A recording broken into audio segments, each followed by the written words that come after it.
A reading from the book of Judges. Today is August 3rd. Our reading from Judges is chapter 4. The Israelites again did what was offensive to the Lord, Ehud now being dead, and the Lord surrendered them to King Jabin of Canaan, who reigned in Hazor. His army commander was Sisera, whose base was Hazeroth Goim. The Israelites cried out to the Lord, for he had 900 iron chariots, and he had oppressed Israel ruthlessly for 20 years. Deborah, wife of Lapidoth, was a prophetess. She led Israel at that time. She used to sit under the palm of Deborah between Ramah and Bethel in the hill country of Ephraim, and the Israelites would come to her for decisions. She summoned Barak, son of Abinoam, of Kedesh in Naphtali, and said to him, "The Lord, the God of Israel, has commanded, go, march up to the Mount Tabor, and take with you 10,000 men of Naphtali and Zebulun. And I will draw Sisera, Jabin's army commander, with his chariots and his troops, toward you up to the Wadi Kishon, and I will deliver them into your hands." But Barak said to her, "If you will go with me, I will go. If not, I will not." "Very well, I will go with you," she answered. "However, there will be no glory for you in the course you are taking, for then the Lord will deliver Sisera into the hands of a woman." So Deborah went with Barak to Kadesh.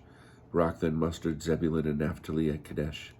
10,000 men marched up after him, and Deborah also went up with him.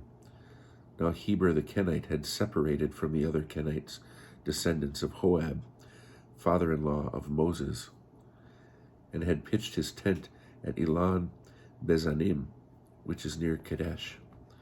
Sisera was informed that Barak, son of Abinoam, had gone up to Mount Tabor. So Sisera ordered all his chariots, 900 iron chariots, and all the troops he had to move from Harash Goim to the Wadi Kishon. Then Deborah said to Barak, "Up, this is the day which the Lord will deliver Sisera into your hands. The Lord is marching before you." Barak charged down Mount Tabor, followed by the 10,000 men, and the Lord threw Sisera and all his chariots and army into a panic before the onslaught of Barak. Sisera leaped from his chariot and fled on foot as Barak pursued the chariots and the soldiers as far as Harasheth Goim. All of Sisera's soldiers fell by the sword, not a man was left. Sisera, meanwhile, had fled on foot to the tent of Jael, wife of Heber the Kenzite, for there was friendship between King Jabin of Hazor and the family of Heber and the Kenite. Jael came out to greet Sisera and said to him, "Come in, my lord, come in here, do not be afraid." So he entered her tent, and she covered him with a blanket. He said to her, "Please let me have some water, I am thirsty." She opened a skin of milk and gave him some to drink, and she covered him again. He said to her, "Stand at the entrance of the tent. If anybody comes and asks you if there is anybody here, say no." Then Jael, wife of Heber, took a tent pin and grasped the mallet.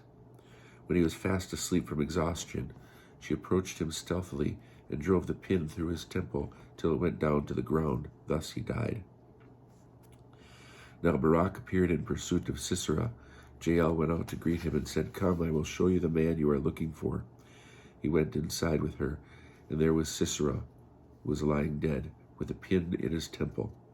On that day God subdued King Jabin of Canaan before the Israelites. The hand of the Israelites bore harder and harder on King Jabin of Canaan, until they destroyed King Jabin of Canaan.